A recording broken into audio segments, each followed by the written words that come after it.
할렐루야. 오늘 이 시간 하나님께 예배하고 기도하는 저 여러분 가운데 오직 하나님만이 주실 수 있는 놀라운 하늘의 복과 은혜가 임하시기를 주님의 이름으로 축원드립니다. 먼저 우리가 지난 시간에 나누었던 내용을 함께 살펴보기를 원합니다. 여러분, 우리가 지난 시간에 나누었던 내용은 무엇이었습니까? 기억나십니까? 우리가 지난 시간에 나누었던 내용은 하나님의 주권이 없으면 생명의 땅이 고통의 땅으로 변한다라는 거였어요. 기억나시죠? 똑같은 땅이지만 그곳이 아무리 비옥하고 생명이 가득한 그런 축복의 땅일지라도 그 땅 가운데 하나님의 주권이 사라지고 우상이나 아니면 사람의 주권이 그 땅을 움직이게 되면, 그 땅을 주신 하나님의 주권을 인정하지 않으면 그 땅은 결코 생명의 땅으로 유지될 수 없고 고통의 땅으로 변할 수밖에 없다라는 것이었죠. 우리가 그것을 무엇을 통해 알았습니까? 애굽 사람들이 하나님께서 비옥한 토지, 비옥한 땅을 주셨는데 그 땅을 주신 하나님을 섬기고 경배하고 하나님 앞에 감사하고 그 주권을 인정하는 것이 아니라, 하나님이 주셨는데 그 한낱 피조물에 불과한 그 땅 자체를 신으로 섬기니까 하나님께서 그 땅을 치셔서 그 땅의 티끌, 즉 흙을 뭘로 바꾸셨습니까? 이로 바꾸셔서 그 이가 가축과 사람에게 올라 온 모든 그 땅에 거주하는 사람들이 고통을 받게 되었다라는 것이죠. 여러분, 마찬가지로 우리도 우리가 서 있는 곳에서 하나님의 주권을 인정하지 않으면, 내 마음대로 행하게 되면 우리가 서 있는 곳은 생명의 땅이 아닌 그 어느 곳이든 고통의 땅으로 변할 수밖에 없다라는 것이죠. 여러분, 그래서 우리가 해야 될 것이 무엇입니까? 가정이든 우리가 서 있는 곳이 직장이든 사업장이든 아니면 교회이든 간에 장소와 상관없이 내가 선 모든 곳에서 하나님의 주인 되심을 인정하고 하나님의 주권을 선포해야 된다는 것이죠. 여러분, 하나님의 주권을 선포한다는 것은 하나님의 뜻대로 행하겠다라는 거예요. 하나님의 주권을 입으로만 선포하고 하나님의 주권을 선포합니다, 여기에 주인은 하나님이십니다, 그리고 내 마음대로 하면 그것은 주권을 선포하는 것이 아무 소용이 없는 겁니다. 여러분, 가정에서도 하나님 우리 가정의 주인이십니다 선포하셨으면 하나님의 뜻에 맡기셔야 돼요.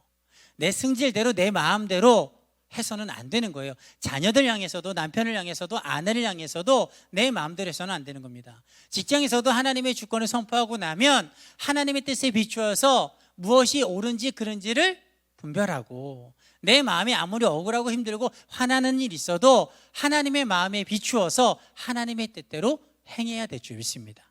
그러면요, 그곳이 비록 지금 나에게 고통을 주는 땅과 지옥과 같은 곳일지라도, 설사 그러한 곳일지라도 곧 하나님의 주권이 선포되었기 때문에 생명과 축복과 기쁨의 땅으로 바뀌어질 줄 믿습니다. 오늘은 여러분과 함께 세상과 구별될 때에 하나님의 영광이 드러납니다 라는 제목으로 말씀을 함께 나누기를 원합니다. 먼저 오늘 본문의 내용을 살펴보면요, 오늘 본문의 내용은 이러합니다. 하나님께서 애굽의 티끌, 즉 흙을 치셔서 애굽 사람과 가축의 그 이로 변한, 흙이 이로 변한 그 이가 기어 올라서 사람들을 괴롭히게 되고 가축들을 괴롭히게 되고, 그 모든 비명 가운데에서도 바로 왕의 마음이 변하지 않습니다. 여전히 완악하고 완강한 마음을 가지고 하나님의 말씀을 듣지 않아요. 그래서 하나님께서 그것을 보시고는 모세를 불러서 뭐라고 말씀하시냐면, 너는 아침에 일찍 일어나 바로가 물 있는 곳으로 나올 때에 나의 말을 전하라 라고 말씀하세요. 때와 장소와 메시지를 다 말씀하신 거예요. 이른 아침에 바로 왕이 물가로 나올 때에 바로 왕에게서 나의 말을 전하라 이렇게 말씀하셨죠. 여러분, 바로 왕이 왜 아침에 물가로 나올까요? 씻으러 나올까요? 여러분, 우리 앞에서 배웠잖아요, 그렇죠? 앞에서 나일강이 피로 변하는, 그리고 모든 못과 물들이 피로 변하는 그 재앙 가운데 우리가 함께 나누었습니다. 바로 왕이 물가로 이른 아침에 나오는 이유는 크게 두 가지로 볼 수 있다고 그랬죠. 첫째는 무엇입니까? 그냥 산책하러 나오는 것일 수 있다. 그런데 그보다 역사학자들이 타당성 있는 추측으로 보는 이유는 뭡니까? 매일 아침마다 나일강 신 하피에게 제사를 드리러 나오는 거예요. 애굽에 있어서 이 나일강이라는 것은 젖줄이잖아요. 없어서는 안 될 것 아닙니까? 그러니까 나일강을 당시에 신으로 섬기고 있었기 때문에 그 나일강에게 왕으로서 온 백성을 위해서 제사를 드리러 나왔다라고 볼 수 있는 거죠. 기억나시죠? 여러분, 그것으로 볼 때 참 사람이요 쉽게 변하지 않는 거예요. 기적이 일어나면 사람이 바뀔 수 있다. 기적이 일어나면 사람의 마음 가운데 그 닫혀진 문을 열고 예수 그리스도를 믿는, 하나님을 받아들이는 믿음이 생길 것이다. 여러분, 그것이 100% 확실한 말이 될 수 없습니다. 대부분은 기적으로 믿음이 생기거나 사람이 변하기가 쉽지 않아요. 오늘 본문에 보세요.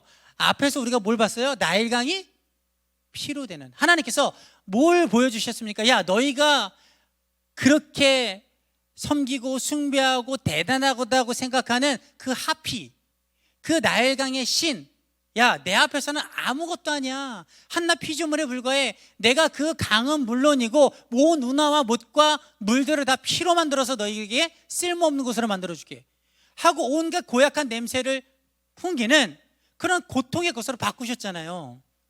그 사건이 있었는데도 불구하고 또다시 바로왕은 뭐예요? 그 나일강 앞으로 제사 지내러 가는 거예요. 여러분, 사람이 기적이 일어난다고 해서 쉽게 바뀌는 게 아니라는 사실입니다. 그래서 우리를 비춰보면 우리가 그렇게 큰 기적이 없는데도 예수 믿는 게 뭐예요? 은혜죠. 할렐루야. 여러분, 은혜예요. 그리고 이보다 더 큰 기적이 없는 줄 믿습니다. 어쨌든 그처럼 완강한 바로왕에게 하나님께서 뭘 전하라고 말씀하셨습니까? 오늘 말씀을 보면, 바로야, 네가 만일 내 백성을 보내지 아니하면 내가 너와 내 신하와 내 백성과 내 집들에 파리떼를 보내리니 애굽 사람의 집집에 파리떼가 가득할 것이다. 그러나 무엇을 이야기합니까? 그날에 내 백성이 거주하는 고센 땅은 구별하여서, 온 애굽 가운데 고센 땅만은 구별하여서 그곳에는 파리가 없게 하여 내가 여호와인 줄 알게 하겠다라고 전하라는 거예요. 이에 모세는요, 하나님의 말씀을 그대로 바로 왕에게 전하고 애굽 땅에는 하나님이 말씀하신 것처럼 무수한 파리떼가 바로 왕의 궁과 신하의 집과 그리고 애굽 사람의 집집마다 온 땅에 가득하게 되어서 온 땅을 다 황폐하게 만들어 버립니다. 여기까지가 오늘 본문의 내용이죠. 여러분, 이미 앞에서 우리가 몇 번의 재앙들을 자세하게 살펴보고 또 그 재앙의 배경을 봤기 때문에 아마도 여러분이 오늘 예배에 오시기 전에 또는 본문을 읽으면서 가장 궁금하셨던 게 있으실 거예요. 그럼 그게 뭡니까? 도대체 파리는 뭔 신이야? 그죠? 여러분, 안 궁금하셨습니까? 아니, 앞에서 계속 하나님께서 신을 치셨잖아요. 애굽 사람이 섬기는 그 신들을 들어서 치신 거예요. 야, 너희가 믿는 신? 야, 그 내 앞에서 아무것도 아니야. 내가 여호와야, 내가 전능자야. 그것들은 하나의 너희가 만들어낸 우상에 불과해. 그 내 앞에서는 아무것도 아니다. 헛된 것들이라는 것을 말씀하시기 위해서, 증거하시기 위해서 다 그들이 섬기는 신을 들어서 치신 거였어요. 신을 상징하는 것들을. 그러니까 여러분도 오늘 본문을 읽으면서 뭐가 궁금했어요? 도대체 그러면 이 파리가 재앙인데, 그럼 파리도 신일 텐데 이 파리는 도대체 무슨 신일까? 여러분, 오늘 본문에 나오는 이 파리는요, 우리가 보는 이 파리하고는 좀 다른 파리라고 보셔야 됩니다. 이거는 저도 처음 들어봤는데 게이파리라는 종류의 곤충이라고 합니다. 이거는 질병을 옮기거나 사람이나 가축에 올라타서 살갗을 이렇게 쏘는, 그래서 괴롭게 하는 해충을 말하는 건데, 게이파리는 우리가 잘 모르지 않습니까? 우리 주변에 쉽게 있는 것으로 보면 이게 뭐냐면 그 딱정벌레, 그리고 쇠똥구리로 볼 수 있어요. 쇠똥구리도 딱정벌레과인 거 아십니까? 지금 띄우면 안 돼요. 띄우라고 할 때 띄워주셔야 돼요. 자, 그래서 그 딱정벌레나 이 쇠똥구리를 볼 수 있는데, 중요한 것은요, 이 딱정벌레를, 이 쇠똥구리와 같은 것을 애굽 사람들이 신으로 섬겼다는 거예요. 이 이름이 뭐냐면 케프릴이라는 신이에요. 케프리. 이 케프리는 뭐를 주관하는 신이라고 믿었냐면 태양의 신, 특별히 아침에 뜨는 태양을 주관하는 신, 그리고 창조, 좀 더 구체적으로 말하면 다시 창조하는, 재창조하는 신으로 이 딱정벌레를 케프리라고 부르면서 섬겼다라는 거예요. 그래서 이제 보여주시면 됩니다. 그래서 보시면요, 딱정벌레잖아요. 저 오른쪽, 여러분 보시기에 오른쪽에 있는 그림, 그게 실제 이 이집트 그 벽화예요. 딱정벌레 모양을 하고 있잖아요. 이게 케프리 신인데, 왜 이 딱정벌레를 도대체 별것도 아닌 것을 이 태양의 신, 그리고 이것을 가지고 창조의 신으로 이들이 믿었냐 하면, 여러분 딱정벌레 이제 과의 쇠똥구리, 딱정벌레도 그런데 쇠똥구리가 이제 우리에게는 좀 더 가깝죠. 여러분 뭘 굴립니까? 똥을 굴리잖아요. 이게 똥을 굴려가는 게 이 애굽 사람들은 뭐라고 생각했냐면 마치 태양, 둥그런 태양이 하늘을 이렇게 가로질러 간다, 이렇게 여긴 거예요. 그리고 딱정벌레가 하늘에서 갑자기 떨어졌다라고 믿고 있는 겁니다. 갑자기 하늘에서 떨어진 게 바닥에서 태양과 같은 둥그런 것을 둥글둥글둥글하게 굴러가는 것이 태양이 하늘을 가로질러 가는 것과 같다. 그래서 이것을 태양의 신이라고 본 거예요. 그리고 왜 창조의 신이라고 이 딱정벌레를 섬겼냐면요, 그 굴린 똥 안에다가 뭘 낳습니까? 알을 낳잖아요. 알을 낳으면 그 안에서 그것이 부화가 되고 그 안에서 영양분을 먹고 다 자라서 밖으로 나오는 거예요. 그러니까 이들이 볼 때에는 아무것도 없었는데 무언가 그 안에 알 같은 걸 낳고 나니까 밖으로 새로운 존재가 탁 나온 거예요. 없던 것이. 그러니까 뭔가 창조의 능력을 갖고 있다. 그리고 하나를 넣고 다시 그것이 재창조되는 그런 능력이 있는 거다. 그래서 창조의 신으로 섬겼다라는 것이죠. 제가 원고에 이렇게 써놨어요. 별의 별. 참, 여러분 인간이요, 이런 걸 보면 얼마나 무식하고 미련한 건지 알 수 있는 거예요. 그렇죠? 여러분 이걸 좀 더 확대해서 보면 우리나라의 무속신앙도 마찬가지죠. 그렇죠? 우리나라 무속신앙도 뭐 달 보면서 비는 거야 그렇다 쳐요. 뭐 놓고 빕니까? 선왕당. 그렇죠? 나무에다가 주렁주렁 걸어놓고 빌잖아요. 아무것도 아닌데. 바위에 가서 좀 뭔가 이렇게 비슷하게 생겼다고 하면 그게 또 뭐 무슨 동물이다, 무슨 신이다 해갖고 대단한 효험 있다 해갖고 그것에 빌고 거기에 제사 드리고 하지 않습니까? 여러분 인간이요, 하나님을 깨닫지 못하고 아버지 되신 위대하신 창조주 하나님을 받아들이지 않으면 이렇게 한없이 미련하고 무식해질 수 있는 거예요. 여러분 어쨌든 이집트 사람들이 이 딱정벌레 케프리라는 신을 섬긴 겁니다. 그래서 하나님께서 그것을 들어서 아무것도 아니라는 것을 보여주신 거예요. 오히려 그것으로 인하여서 고통당하게 하신 거죠. 그런데 중요한 것은요, 오늘은 어떤 재앙인가 보다는요, 하나님께서 22절의 말씀처럼 이 파리 재앙을 애굽에는 내리시되 애굽 땅 안에 있는 자기 백성이 거주하는 고센 땅은 구별하여 그 재앙을 내리시지 않았다라는 게 중요합니다. 오늘 본문에서 우리가 눈여겨봐야 될 것은 맞아, 오늘 본문에서는 파리 재앙, 딱정벌레, 케프리라는 신, 그것을 들어서 또 허무하다 보이시고 그것이 아무것도 아님을, 하나님의 위대하심을 보이셨구나. 중요합니다. 그런데 우리가 좀 더 눈여겨보기를 원하는 것은 뭐냐면요, 하나님께서 그 재앙을 내리시는데 애굽의 전역에 다 내리시는 가운데 어디에는? 고센 땅에는 이스라엘 백성들이 밀집하여 살고 있는 집단 거주지인 고센 땅에는 그 파리 재앙이 내리지 않게 하셨다는 거, 우리가 그것을 눈여겨봐야 될 줄 믿습니다. 여러분 왜냐하면요, 그렇게 함으로써 하나님께서 무엇을 하고자 하셨다라고 성경이 이야기합니까?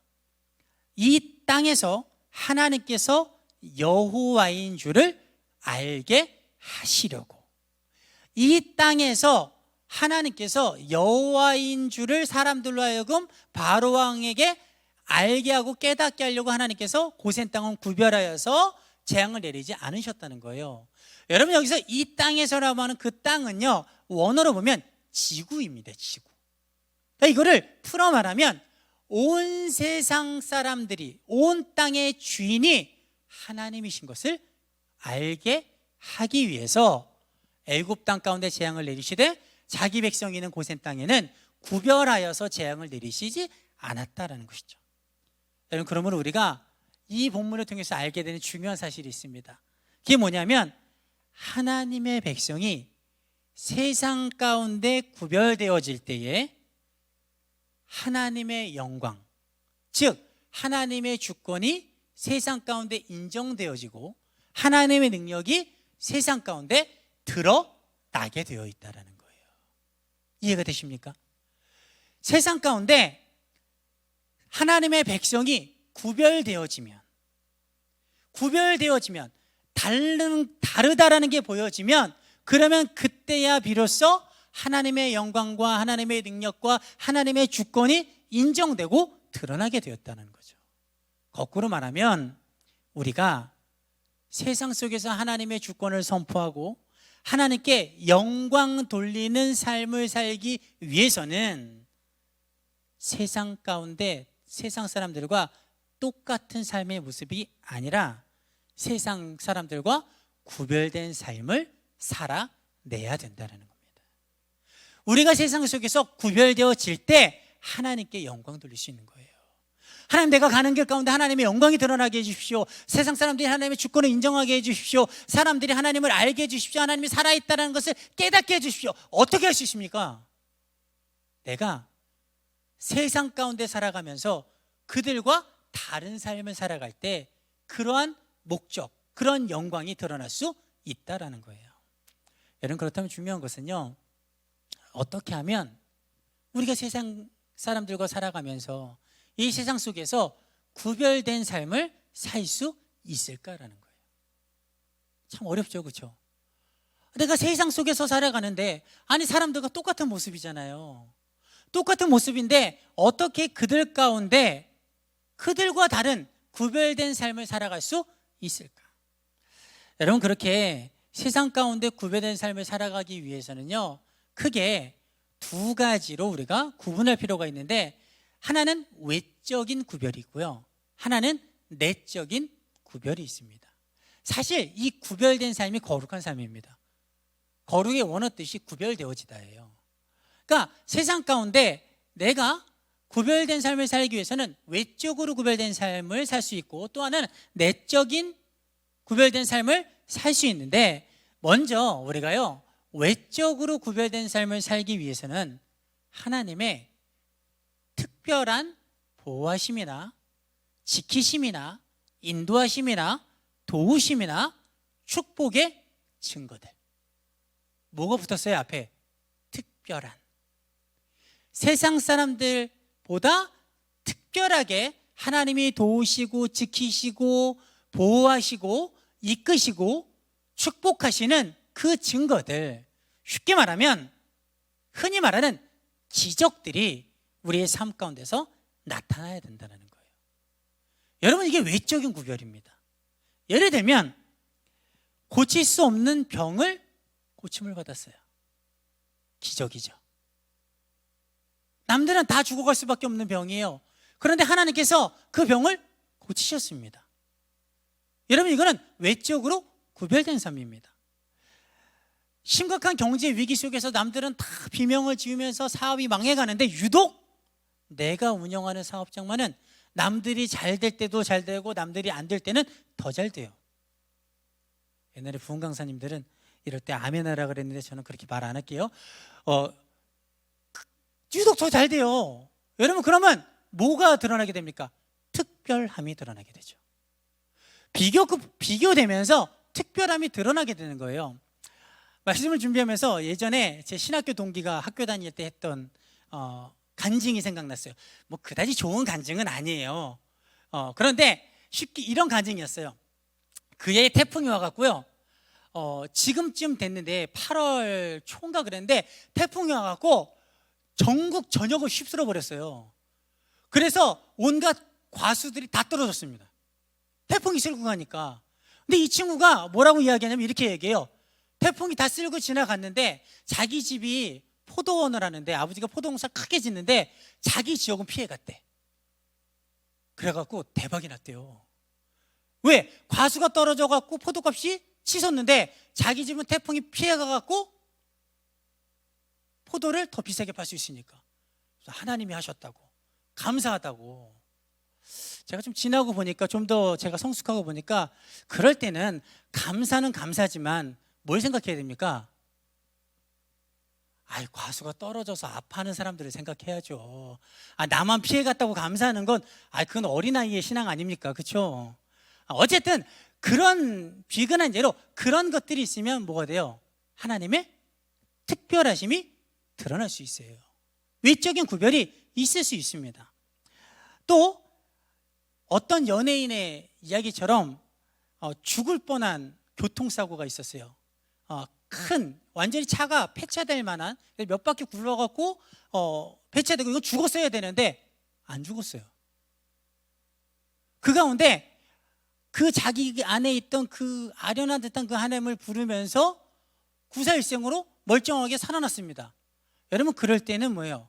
특별한 하나님의 보호하심과 기적이 드러나는 거죠. 여러분 이러한 것들이 뭐겠습니까? 외적으로 구별되어지는 거예요. 기적들이 내 삶 가운데 일어날 때 그러면 무슨 현상이 일어나는지 아십니까? 내 주변 사람들이 기적을 체험한 내 주변 사람들이 하나님의 살아계심을 인정하기 시작해요. 하나님의 능력의 크심을 인정하기 시작합니다. 그리고 어떤 이는 그것이 크게 다가가서 마음문을 열고 예수 그리스도를 주로 영접하기 시작합니다. 무엇이 되어졌습니까? 내가 외적으로 구별되어짐으로 하나님의 능력이 드러나고 하나님의 주권이 인정되어지고 하나님께 영광 돌리는 일이 일어나게 된 거예요. 여러분에게 이러한 외적인 구별되는 기적들이 일어나기를 주님의 이름으로 축원드립니다. 여러분 근데 그것도 쉽지 않잖아요. 그래서 우리가 끊임없이 그러한 기적들을 체험하기 위해서 해야 될 일은 뭘까요? 기도하는 거죠. 그렇잖아요. 우리 앞에서 했지 않습니까? 뭐가 반복되면? 기적이 반복되면, 하나님의 역사하심을 체험하는 것들이 반복되어지면 우리 가운데 믿음이 견고해진다, 믿음이 강해진다는 거 배웠지 않습니까? 그런데 하나님의 역사는 늘 일어나고 있지만 대부분의 하나님의 역사는 우리 눈에 잘 보여지지 않죠.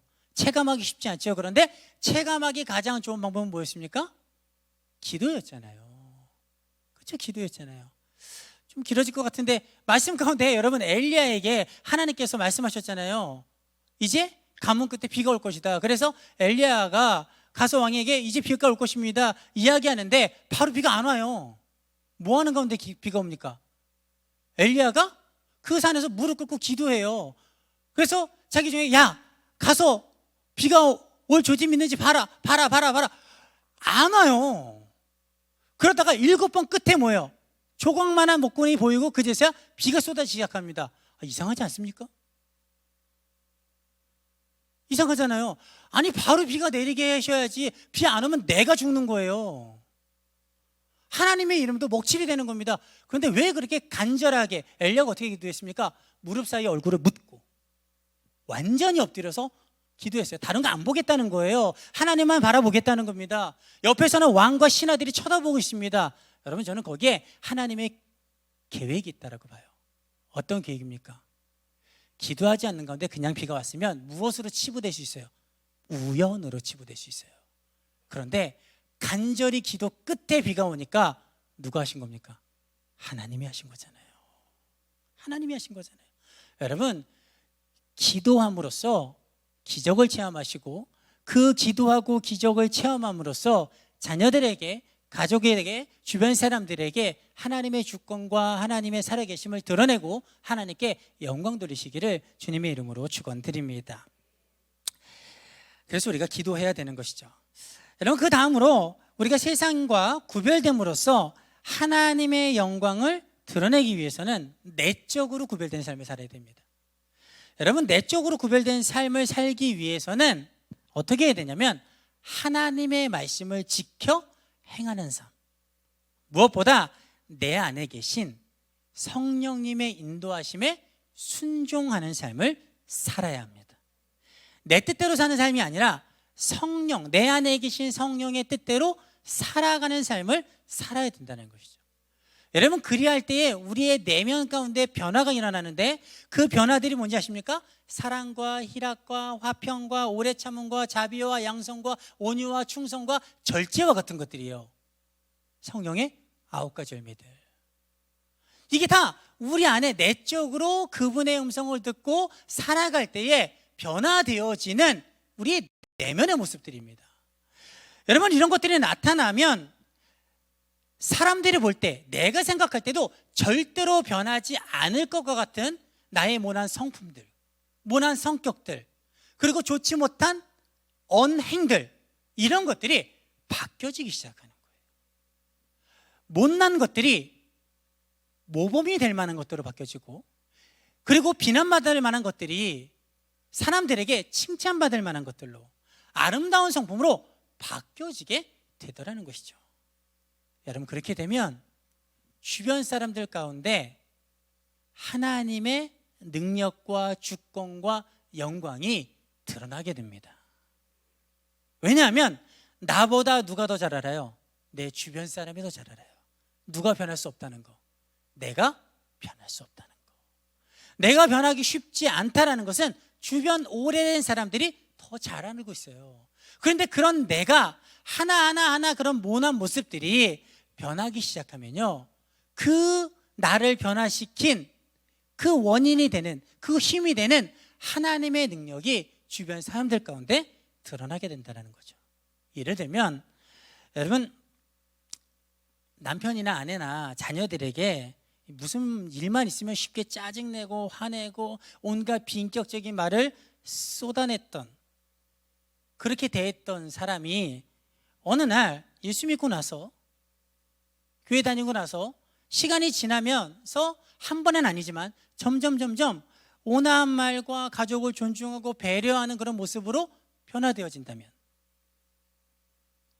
또는 직장에서 정말 보기 싫은 사람이었는데 그냥 마주치기만 하면 잔소리되는 상사였는데 갑자기 칭찬하기 시작하고, 그리고 조금씩 온화스러운 모습으로 변화하면서 분명히 옛날 같으면 육두문자가 막 날라왔을 텐데 하면서 괜찮아, 다시 한번 해봐, 힘내, 이렇게 한마디씩 그런 것들이 늘어나기 시작하고, 힘내 이러면서 격려의 말을 하기 시작하고, 그리고 자린고비였던 사람, 1년에 한 번도 밥을 안 사고 주머니 열지 않았던 사람이 일주일에 몇 번씩 커피를 사고 밥을 사고 지갑을 열기 시작하면, 그런데 그 시발점이 그 사람이 예수를 믿고 신앙생활을 열심히 하기 시작한 그 시점이라면, 그러면 그 주변 사람들이 무엇을 깨닫겠습니까?